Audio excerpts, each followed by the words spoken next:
जय बद्री विशाल, जय बद्री विशाल, जय बद्री विशाल, जय बाबा केदार, जय बाबा केदार, जय बाबा केदार। उत्तराखंड के गवर्नर गुरमीत सिंह जी, यहां के लोकप्रिय मृदुभाषी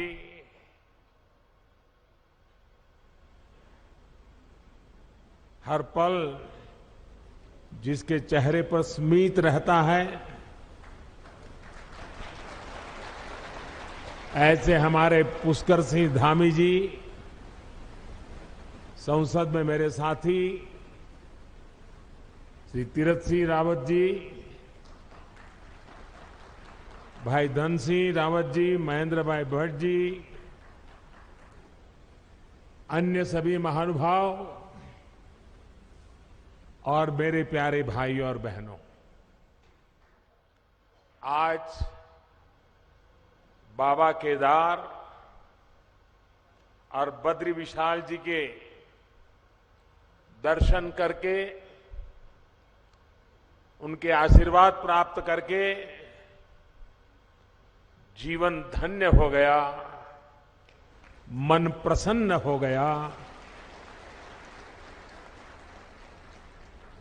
और ये पल मेरे लिए चिरंजीव हो गए।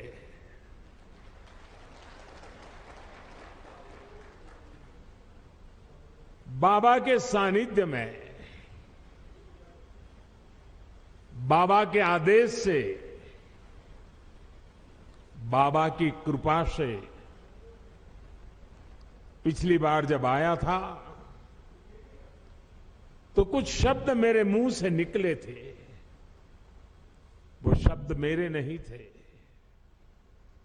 कैसे आए, क्यों आए, किसने दिए, पता नहीं है, लेकिन यूं ही मुंह से निकल गया था कि ये दशक उत्तराखंड का दशक होगा।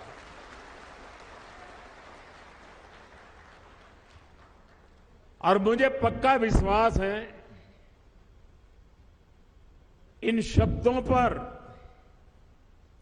बाबा के, बद्री विशाल के, मां गंगा के निरंतर आशीर्वाद की शक्ति बने रहेगी, ये मेरा अंतर्मन कहता है। ये मेरा सौभाग्य है आज मैं आपके बीच इन नई परियोजनाओं के साथ फिर उसी संकल्प को दोहराने आया हूं। और मेरा सौभाग्य है कि आज मुझे आप सभी के दर्शन करने का मौका मिला है।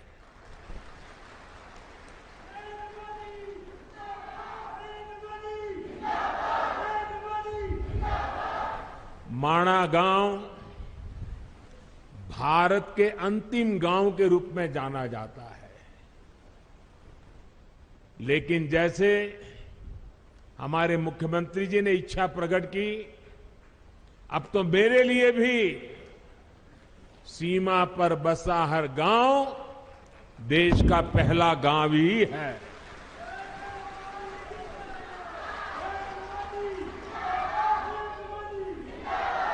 सीमा पर बसे आप जैसे सभी मेरे साथी देश के सशक्त प्रहरी हैं।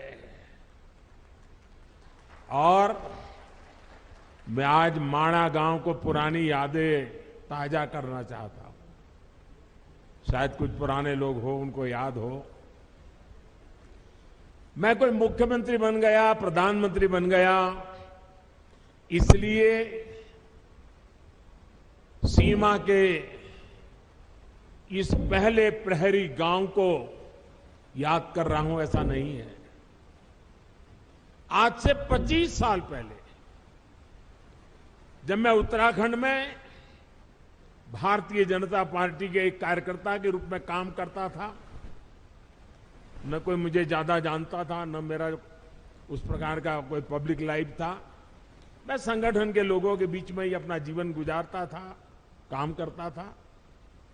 और उस समय माणा में मैंने उत्तराखंड भाजपा की कार्य समिति की मीटिंग बुलाई थी। तो मेरे उत्तराखंड के सारे कार्यकर्ता मेरे से बहुत उस समय नाराज थे, प्रश्न पूछते थे, साहब इतना दूर कितनी मेहनत से जाना पड़ेगा, कितना समय जाएगा। मैंने कहा भाई, जिस दिन उत्तराखंड बीजेपी के दिल में माणा का महत्व पक्का हो जाएगा ना, उत्तराखंड की जनता के दिल में भाजपा के लिए महत्व बन जाएगा। और उसी का परिणाम है माणा गांव की मिट्टी की ताकत है। ये माणा गांव के मेरे भाइयों बहनों का आदेश है, आशीर्वाद है कि आज लगातार आपके आशीर्वाद बने रहते हैं। और मैं तो उत्तराखंड में नई सरकार बनने के बाद सार्वजनिक कार्यक्रम में पहली बार बोल रहा हूं। तो मैं आज जब यहां आया हूं और माणा की धरती से मैं पूरे उत्तराखंड के भाई बहनों को, हम सबको दोबारा सेवा करने का मौका दिया है, इसलिए हृदय से आभार व्यक्त करता हूं। साथियों, 21वीं सदी के विकसित भारत के निर्माण के दो प्रमुख स्तंभ है। पहला, अपनी विरासत पर गर्व, और दूसरा, विकास के लिए हर संभव प्रयास। आज उत्तराखंड इन दोनों ही स्तंभों को मजबूत कर रहा है। आज सुबह मैंने बाबा केदार की और बाद में बद्रीनाथ विशाल के चरणों में जाके प्रार्थना की, और साथ साथ, क्योंकि परमात्मा ने मुझे जो काम दिया है वो भी मुझे करना होता है, और मेरे लिए तो देश के 130 करोड़ की जनता वो भी परमात्मा का रूप है। और इसलिए मैंने विकास कार्यों की भी समीक्षा की। और अब आपके बीच आकर मुझे 2 रोपवे प्रोजेक्ट के शिलान्यास का सौभाग्य मिला है। इससे केदारनाथ जी और गुरुद्वारा हेमकुंड साहब के दर्शन करना और आसान हो जाएगा। गुरु ग्रंथ साहब की हम पर कृपा बनी रहे, सभी पूज्य गुरुओं पे हम पर कृपा बनी रहे कि ऐसा पवित्र कार्य करने का गुरुओं के आशीर्वाद से हमें अवसर मिला है। बाबा केदार के आशीर्वाद बने रहे। और आप कल्पना कर सकते हैं, ये रोपवे ने खंभे, तार, अंदर बैठने के लिए कार, इतना मात्र नहीं है। ये रोपवे तेज गति से आपको बाबा के पास ले जाएगा, इतना नहीं है। इसके होने से, इस पे काम करने वाले लोगों से आप कल्पना नहीं कर सकते हैं मेरे देश के 130 करोड़ देशवासियों के आशीर्वाद उन पर बरसने वाले हैं। हेमकुंड साहब पे दुनिया भर में गुरु ग्रंथ साहब की पवित्र पूजा करने वाले जितने भी मेरे भाई बहन हैं, आज हमें आशीर्वाद बरसाते होंगे कि आज हेमकुंड साहब तक का ये रोपवे बन रहा है। आप कल्पना नहीं कर सकते इसकी ताकत क्या है। आप देखना, आज यूके हो, जर्मनी हो, कनाडा हो, वहां पर उत्सव मनाया जाएगा, क्योंकि अब हेमकुंड साहब तक जाने का रोपवे बन जाएगा। और समय तो बचेगा, भक्ति में मन और ज्यादा लगेगा। विकास के इन सभी प्रोजेक्ट्स के लिए उत्तराखंड को और देश विदेश के हर आस्थावान श्रद्धालु को मैं आज बहुत बहुत बधाई देता हूं। और गुरुओं की कृपा बनी रहे, बाबा केदार की कृपा बनी रहे, बद्री विशाल की कृपा बनी रहे, यही और हमारे सभी श्रमिक साथियों को भी शक्ति मिले ताकि वे भी पूरी ताकत से समय सीमा में इस काम को पूरा करें। और हम प्रार्थना करें, हर बार प्रार्थना करें, क्योंकि ये बहुत कठिन इलाका है, यहां काम करना कठिन होता है, हवाएं तेज चलती है और इतनी ऊंचाई पे जाके काम करना होता है। परमात्मा से प्रार्थना करें कि इस पूरे काम के दरमियान कोई एक्सीडेंट न हो जाए, किसी हमारे साथी का नुकसान न हो जाए, ये हम प्रार्थना करते रहे।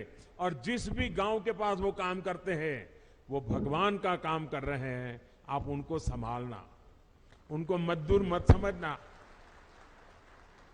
उनको मजदूर मत समझना, ये मत समझना कि उनको पैसे मिल रहे हैं, काम कर रहे हैं। जी नहीं, वो परमात्मा की सेवा कर रहे हैं, वो आपके गांव के मेहमान हैं, कठिन काम करने वाले हैं। उनको जितना संभालोगे काम उतना तेजी से होगा।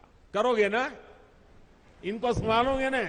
अपने संतानों की तरह संभालोगे, अपने भाई बहन की तरह संभालोगे। साथियों, आज मैं बाबा केदार के धाम में गया था, तो वहां जो श्रमिक भाई बहन काम करते थे, उनसे भी मुझे बातचीत करने का मौका मिला। जो इंजीनियर लोग हैं, उनके भी साथ बात करने का मौका मिला। मुझे इतना अच्छा लगा। और वो कह रहे थे कि हम कोई रोड का या इमारत का काम नहीं कर रहे हैं, हम तो बाबा के पूजा कर रहे हैं, बाबा की पूजा कर रहे हैं, और ये हमारा पूजा करने का तरीका है। साथियों, देश की आजादी के 75 साल पूरे होने पर मैंने लाल किले से एक आह्वान किया है। ये आह्वान है गुलामी की मानसिकता से पूरी तरह मुक्ति का। आजादी के इतने वर्षों के बाद आखिरकार मुझे ये क्यों कहना पड़ा? क्या जरूरत पड़ी ये कहने की? ऐसा इसलिए क्योंकि हमारे देश को गुलामी की मानसिकता ने ऐसा जकड़ा हुआ है कि प्रगति का हर कार्य कुछ लोगों को अपराध की तरह लगता है। या तो गुलामी के तराजू से प्रगति के काम को तोला जाता है। इसलिए लंबे समय तक हमारे यहां अपने आस्था स्थलों के विकास को लेकर एक नफरत का भाव रहा। विदेशों में वहां की संस्कृति से जुड़े स्थानों की ये लोग तारीफ करते करते नहीं थकते, लेकिन भारत में इस प्रकार के काम को हे दृष्टि से देखा जाता था। इसकी वजह एक ही थी, अपनी संस्कृति को लेकर हीन भावना, अपने आस्था स्थलों पर अविश्वास, अपनी विरासत से विद्वेष। और ये हमारे समाज में आज बड़ा हो ऐसा नहीं है। आजादी के बाद सोमनाथ मंदिर के निर्माण के समय क्या हुआ था वो हम सब जानते हैं। इसके बाद राम मंदिर के निर्माण के समय इतिहास से भी हम भली भांति परिचित हैं। गुलामी की ऐसी मानसिकता ने हमारे पूजनीय पवित्र आस्था स्थलों को जर्जर स्थिति में ला दिया था। सैकड़ों वर्षों से मौसम की मार सहते आ रहे पत्थर, मंदिर स्थल, पूजा स्थल के जाने के मार्ग, वहां पर पानी की व्यवस्था, तो उसकी तबाही, सब कुछ तबाह होकर के रख दिया गया था। आप याद करिए साथियों, दशकों तक हमारे आध्यात्मिक केंद्रों की स्थिति ऐसी रही, वहां की यात्रा जीवन की सबसे कठिन यात्रा बन जाती थी। जिसके प्रति कोटि कोटि लोगों की श्रद्धा हो, हजारों साल से श्रद्धा हो, जीवन का एक सपना हो कि उस धाम में जाकर के मत्था टेक के आएंगे, लेकिन सरकारें ऐसी रही कि अपने ही नागरिकों को वहां तक जाने की सुविधा करने का उनको जरूरी नहीं लगा। पता नहीं कौन सी गुलामी की मानसिकता ने उनको जकड़ के रखा था। यह अन्याय था कि नहीं था भाइयों? यह अन्याय था कि नहीं था? ये जवाब आपका नहीं है, ये जवाब 130 करोड़ देशवासियों का है। और आपके इन सवालों का जवाब देने के लिए ईश्वर ने मुझे ये काम दिया है।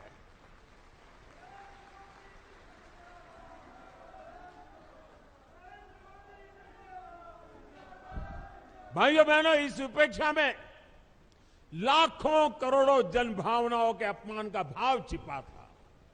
इसके पीछे पिछली सरकारों का निहित स्वार्थ था।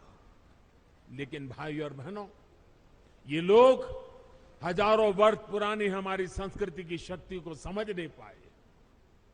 वो ये भूल गए कि आस्था के केंद्र सिर्फ एक ढांचा नहीं, बल्कि हमारे लिए ये प्राण शक्ति है, प्राण वायु की तरह है।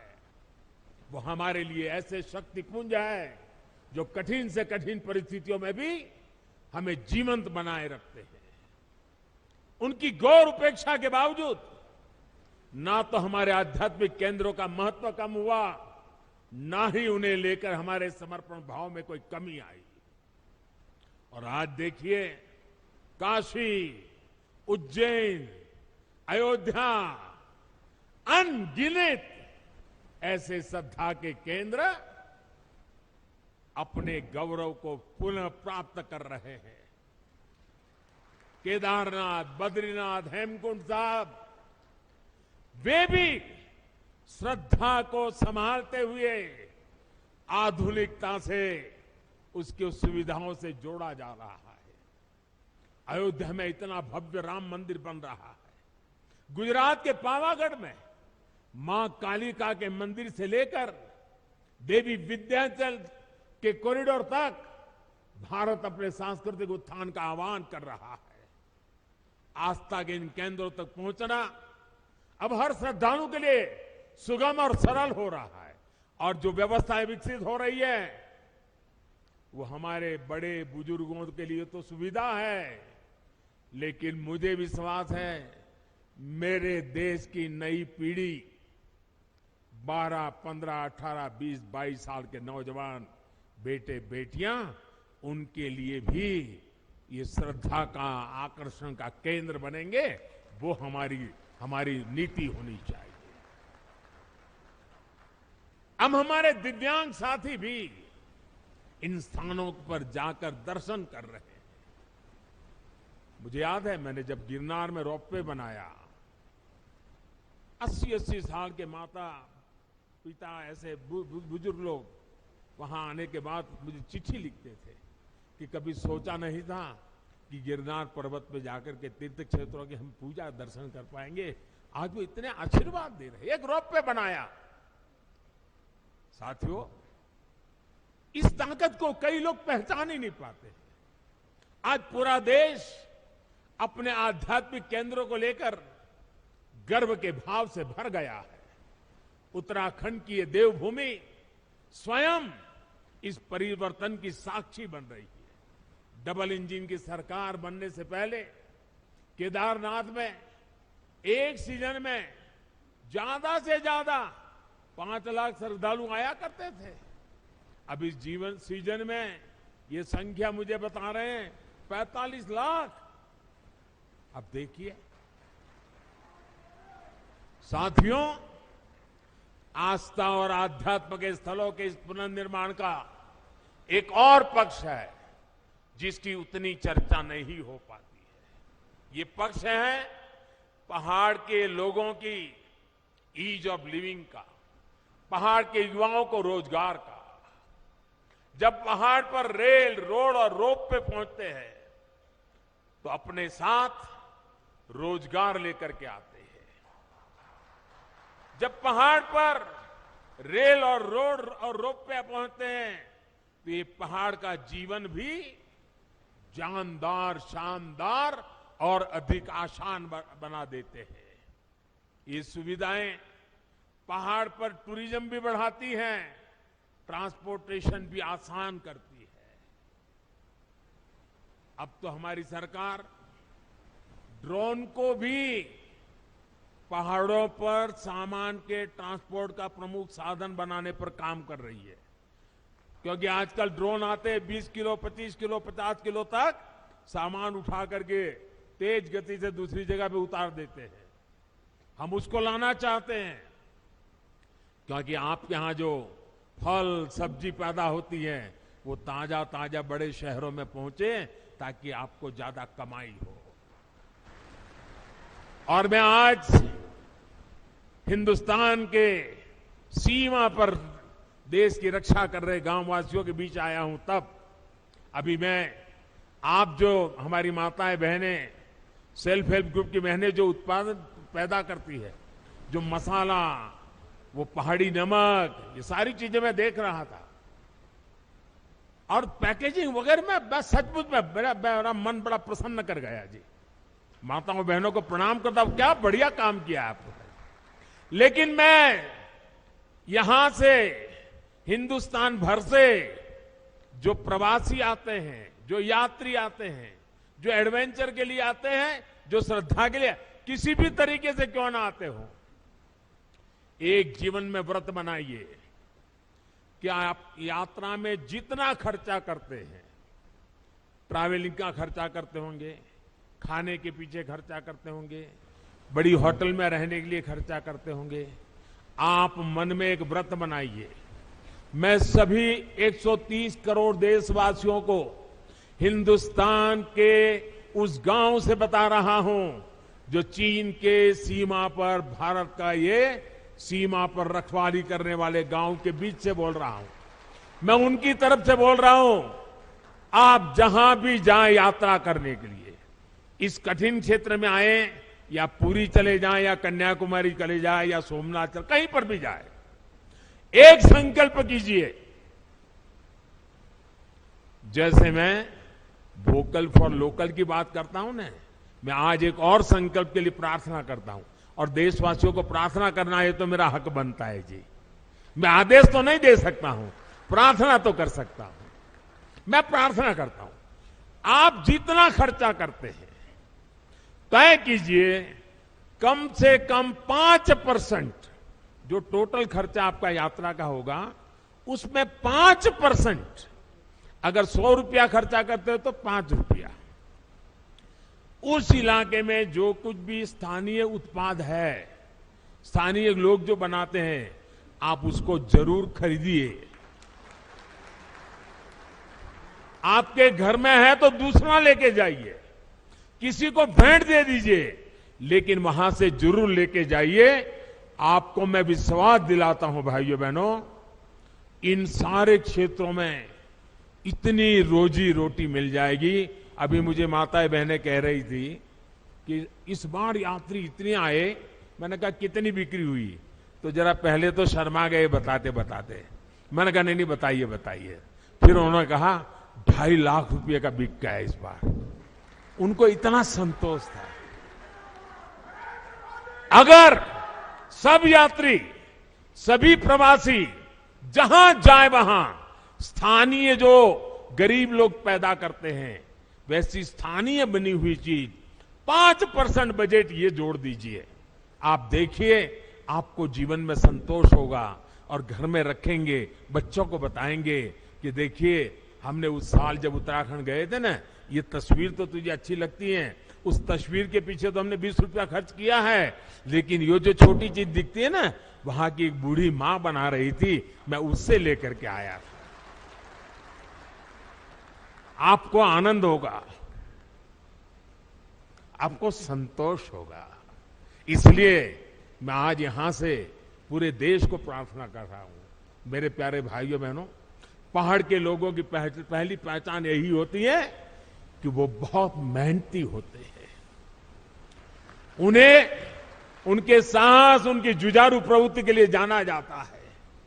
वो प्रकृति के प्रति शिकायत नहीं करते हैं, संकटों के बीच जीना सीख लेते हैं जी।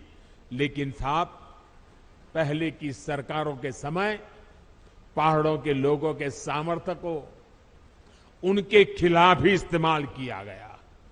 दशकों तक सरकारें ये सोचकर पहाड़ की उपेक्षा करती रही, वो मेहनतकश लोग हैं, पहाड़ जैसा उनका हौसला है, अरे उनकी तो ताकत इतनी है, उनको तो कुछ जरूरत नहीं, चल जाएगा। ये उनकी ताकत के साथ अन्याय था। उनकी ताकत है, इसका मतलब ये तो नहीं है कि उनको ऐसे ही रहने दिया जाए। उनको भी तो सुविधा चाहिए।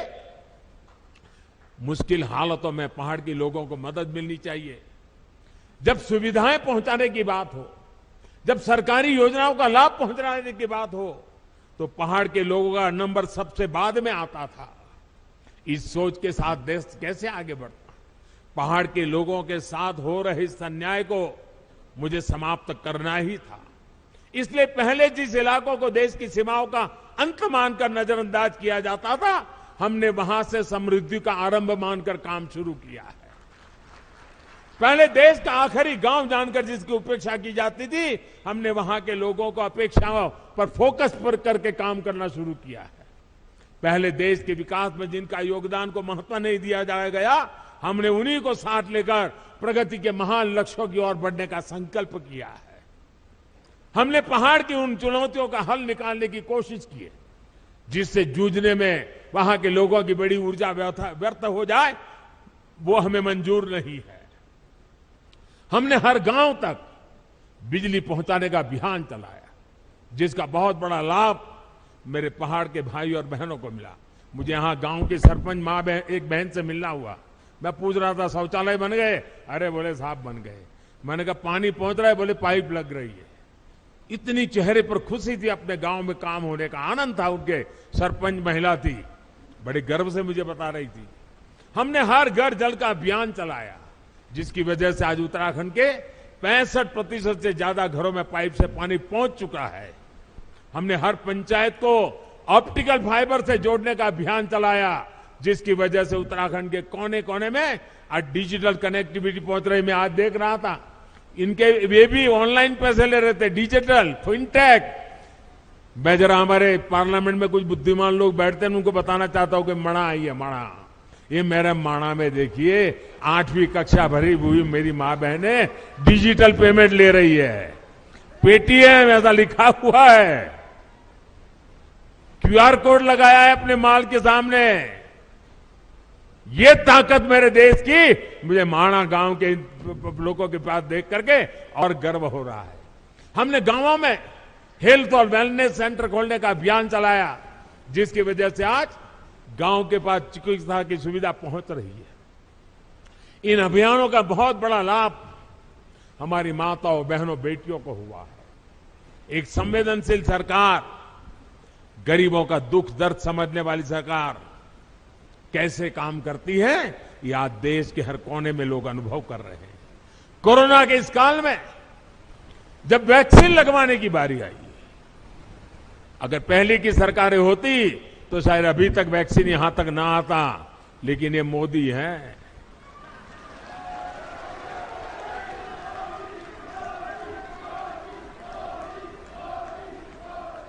मैंने कहा कोरोना जाए उसकी ज्यादा तेजी से मुझे वैक्सीन पहाड़ों में ले जानी है, और मैं सरकार को बधाई देता हूं। मेरे उत्तराखंड और मेरे हिमाचल 2 प्रदेशों ने सबसे पहले वैक्सीनेशन का काम पूरा कर दिया भाई। इस वैश्विक महामारी में लोगों को भूखमरी का शिकार ना होना पड़े, बच्चों को कुपोषण का शिकार ना होना पड़े, इसके लिए हमने प्रधानमंत्री गरीब कल्याण अन्न योजना शुरू की। इस योजना की वजह से उत्तराखंड के भी लाखों लोगों को मुफ्त अनाज मिला, और हमने पक्का किया किसी गरीब के घर में भी कोई दिन ऐसा नहीं होना चाहिए जब घर में चूल्हा न जला हो, रोटी न पकी हो, कोई बच्चा भूखा सोया हो। वो दिन मैं देखना नहीं चाहता था, और हम सफलतापूर्वक कर पाए भाइयों बहनों। कुछ समय पहले ही हमारी सरकार ने उस अवधि को और 3 महीना बढ़ा दिया है, ताकि इस त्योहारों के दिनों में हमारे गरीब परिवारों को दिक्कत न हो। डबल इंजन की सरकार के प्रयासों से अब उत्तराखंड में विकास कार्यों में फिर तेजी आ रही है।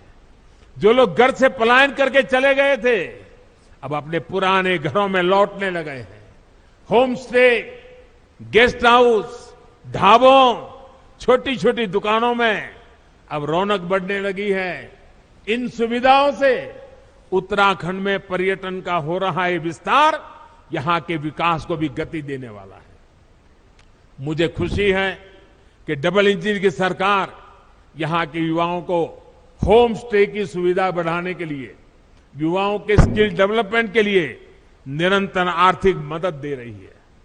सीमावर्ती क्षेत्रों से युवाओं को एनसीसी से जोड़ने का अभियान भी यहां के युवाओं के उज्जवल भविष्य के लिए तैयार हो रहा है। पूरे देश में सीमावर्ती क्षेत्र में जो अच्छी स्कूल होगी, अब एनसीसी हम वहां चलाएंगे। अहमदाबाद, मुंबई, चेन्नई, वहां एनसीसी 75 साल चली, अब एनसीसी चलेगी इन गांवों में। मेरे गांव के बच्चों को मिलेगा लाभ।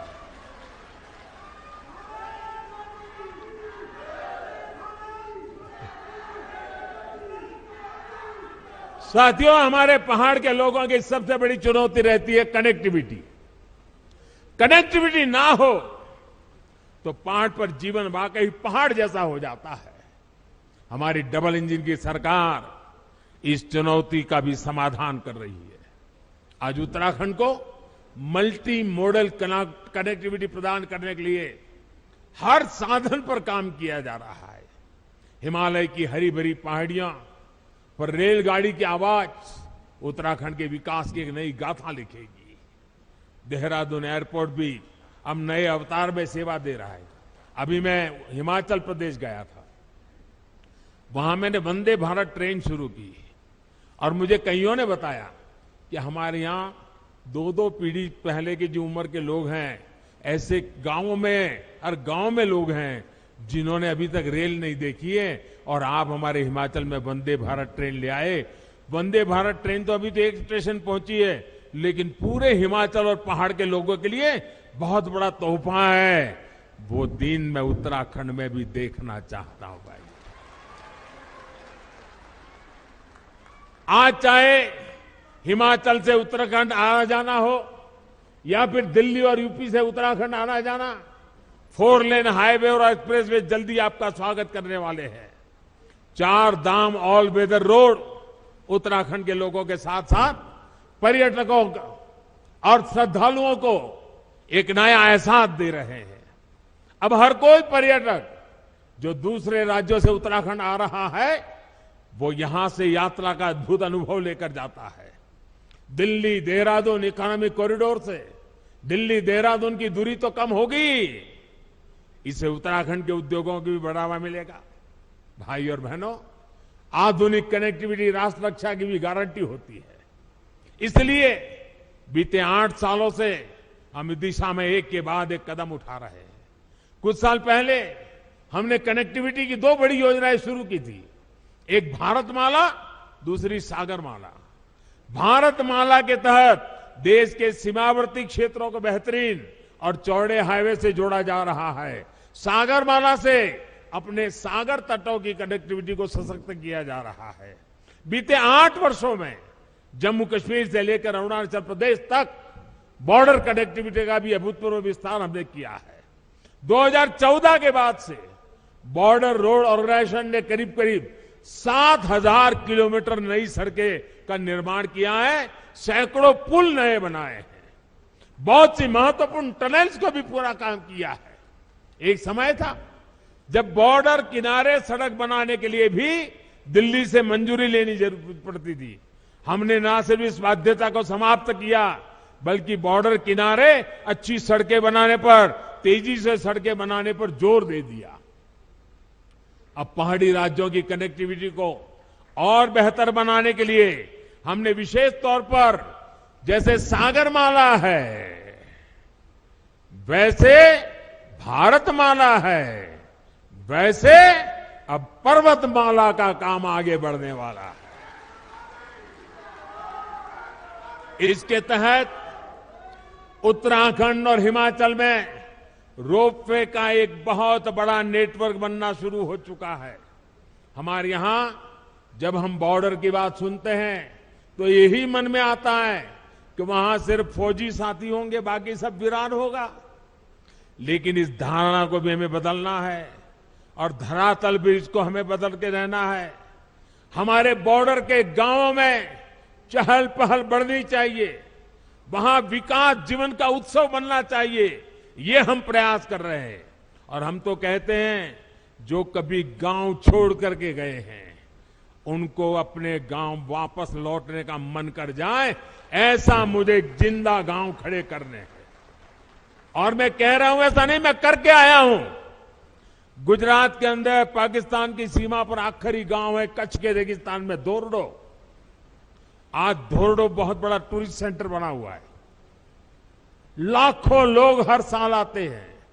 वहां के लोगों के लिए करोड़ों रुपए का व्यापार होता है। आखिरी गांव को जिंदा कर दिया, उसके कारण पूरा इलाका जिंदा हो गया। अभी मैंने पाकिस्तान की सीमा पर गुजरात का एक दूसरा इलाका है, रेगिस्तान में नालाबेट एक तीर्थ स्थान था। नालाबेट की जगह पर एक मां का स्थान था, वहां बहुत बड़ा स्थान बना दिया। और अभी उत्तराखंड के अफसरों को मैंने भेजा था, जरा देख के आइए क्या माणा के आसपास हम ऐसा कुछ कर सकते हैं क्या। मैं सोच रहा हूं, मैं बॉर्डर के गांवों में कुछ न कुछ होना चाहिए दिमाग में खपाए बैठा हूं। और इसलिए मैं आज आया हूं क्योंकि मैं उसको जरा और बड़ी बारीकी से समझना चाहता हूं। और यहां माणा से माणा पास तक जो सड़क बनेगी, उससे मुझे पक्का विश्वास है टूरिस्टों को आने जाने के लिए एक बड़ा नया युग शुरू हो जाएगा। लोग अब बद्री विशाल से वापस नहीं जाएंगे जब तक माणा पास नहीं जाते, वापस नहीं जाएंगे। वो स्थिति मैं पैदा करके रखूंगा भाई। इसी प्रकार जोशीमठ से मलारी सड़क के चौड़ीकरण के सामान्य लोगों के साथ ही हमारे फौजियों के लिए भी बॉर्डर तक पहुंचना बहुत आसान होगा। भाई और बहनों, हमारे पहाड़ी राज्यों की चुनौतियां भी एक जैसी है। विकास की आकांक्षाएं भी बहुत प्रबल है। विशेष रूप से उत्तराखंड और हिमाचल तो भूगोल और परंपरा के हिसाब से भी एक दूसरे से कई मामलों में जुड़े हुए हैं। एक गढ़वाल है और उत्तरकाशी के देहरादून के उस तरफ आपके शिमला और सिरमौर आ गए। जौनसार और सिरमौर के गिरिपार में तो अंतर करना भी कोई बहुत मुश्किल होता है। मैं तो अभी हिमाचल के अनेक क्षेत्रों में जाकर आया हूं, वहां उत्तराखंड की बहुत चर्चा है। हिमाचल वाले कह रहे हैं कि जिस प्रकार उत्तराखंड ने तेज विकास के लिए, धरोहरों, आस्था के स्थानों को विकास के लिए, बॉर्डर और पहाड़ी क्षेत्रों की सुविधा बढ़ाने के लिए डबल इंजन के सरकार को दोबारा ले आए हैं, वही मंत्र हिमाचल को भी प्रेरणा दे रहा है। मैं उत्तराखंड को फिर विश्वास दिलाता हूं कि आपकी आशा व आकांक्षाओं को पूरा करने के लिए हमारी मेहनत कभी कम नहीं होगी। मैं बाबा केदार और बद्री विशाल से इस जन विश्वास पर खरा उतरने का आशीर्वाद मांगने भी यहां आया हूं। एक बार फिर विकास के लिए, विकास की परियोजनाओं के लिए मैं आप सबको बहुत बहुत बधाई देता हूं। और इतनी बड़ी तादाद में आप आशीर्वाद देने आए, माताएं बहनें आई। शायद आज घर में कोई नहीं होगा, छोटा सा माणा आज पूरा यहां माहौल बदल दिया है। मैं कितना भाग्यवान हूं जब ये माताएं बहनें मुझे आशीर्वाद दी।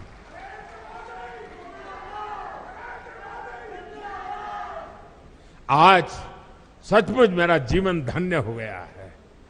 मैं दीपावली की आप सभी को अग्रिम शुभकामनाएं देता हूं और मैं आपके उत्तम स्वास्थ्य के लिए, आपके बच्चों की उत्तम प्रगति के लिए बद्री विशाल के चरणों में प्रार्थना करते हुए मेरी वाणी को विराम देता हूं। मेरे साथ पूरी ताकत से बोलिए, भारत माता की, भारत माता की, भारत माता की जय बद्री विशाल, जय बद्री विशाल, जय बद्री विशाल, जय बाबा केदार, जय बाबा केदार, जय बाबा केदार।